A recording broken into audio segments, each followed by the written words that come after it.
ওয়ালাইকুম, hope you are doing well. এই বৃষ্টির দিনে মাত্র আমার ঘুম ভাঙলো। ঘুম থেকে উঠে দেখি এরকম ঝমঝম বৃষ্টি, মনটাই তো ভালো হয়ে গেল। এখন ঘুম থেকে যেহেতু উঠে গিয়েছে, এখন ব্রেকফাস্টও করা লাগবে।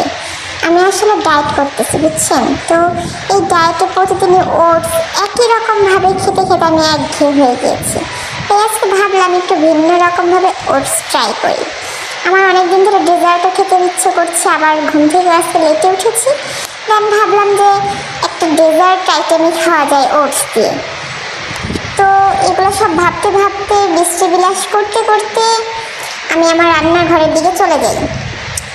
এখন রান্নাঘরের দিকে যাইতে যেতে তো রান্নাঘরে যাইতে মন চায় না, কারণ এত সুন্দর বৃষ্টি। আচ্ছা থাইকা চলেই গেলাম।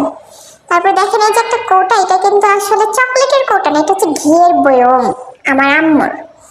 তারপরে আমি চুলা চালিয়ে দিলাম, একটা ফ্রাই প্যান বসিয়ে দিলাম। এটাতেই আজকে একটা সুন্দর মজাদার ডেজার্ট তৈরি হবে। দেন আমি একটু ঘি দিয়ে দেওয়ার পরে আর 1 চামচ ঘি দিয়ে দিলাম। আমি মোট 1.5 চামচ ঘি দিয়েছি এখানে। দেন আমি ওটস নিয়ে নিচ্ছি। এই যে একটা বাচ্চাদের ওটস নিয়েছি ভাই। আমি যখন ডায়েট করতে যাই তখন আমি ওটসটা কিনতে যাই, কেনার পরে আমি বাচ্চাদের ওখানে সুন্দর করে লেখা আছে বেবি ওটস। তারপরে আমি এটা নিয়ে নিয়েছি, কারণ তখন আমার চোখটা চলে গিয়েছিল আকাশে, আমি সেটা দেখিনি। যাই হোক, এটা এখন আমার খাওয়া হয় না। এই সব আলতু ফালতু জিনিস বানিয়েই আমি এটা শেষ করবো। 1000 হোক টাকা দিয়ে কিনেছি। মানে একটু ঘিতে ভেজে নেওয়ার পর আমি দুধ দিলাম। দুধটা আমার আম্মুর ঈদের বাজার থেকে আমি চুরি করেছি। তাই আম্মু যাতে বুঝতে না পারে, এখান থেকেও জানি আমি অনেকটা দুধ বাঁচাতে পারি, তাই আমি অল্প অল্প করে দিচ্ছি, যাতে আমার মা বুঝতে না পারে, আমাকে যেন বকতে না পারে যে আমি তার বাজার সবকিছু শেষ করে ফেলেছি। তাহলে আমি নাড়তেই আসি আমি ভাবতেছি যে হয়ে যা ভাই, হয়ে যা। দেন 2টা এলাচ দিয়ে দিলাম, 1000 হোক ডেজার্ট। তারপরে আবার একটু দুধ দিলাম। আজকে মনে হয় দুধটা শেষ হয়ে যাবে, আর আমার একটা মায়ের আমার পিঠের নিচে পড়বে না, সবগুলো আমার পিঠের উপরে পড়বে।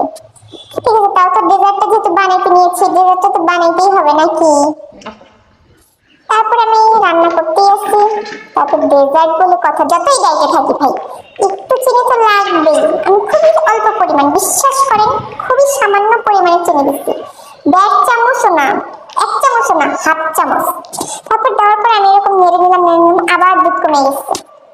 দেন আমি কি করেছি মনে পড়েছে, আমার তো ঘরে পাউডার দুধ আছে, তাই আবার 1.5 চামচ পাউডার মিল্ক চুরি করে নিলাম। এটা কোনো চুরির জিনিস নেই। তারপর আমি একটু পানি দিয়ে মিক্স করে আবার একটা দুধ বানিয়ে নিয়েছি।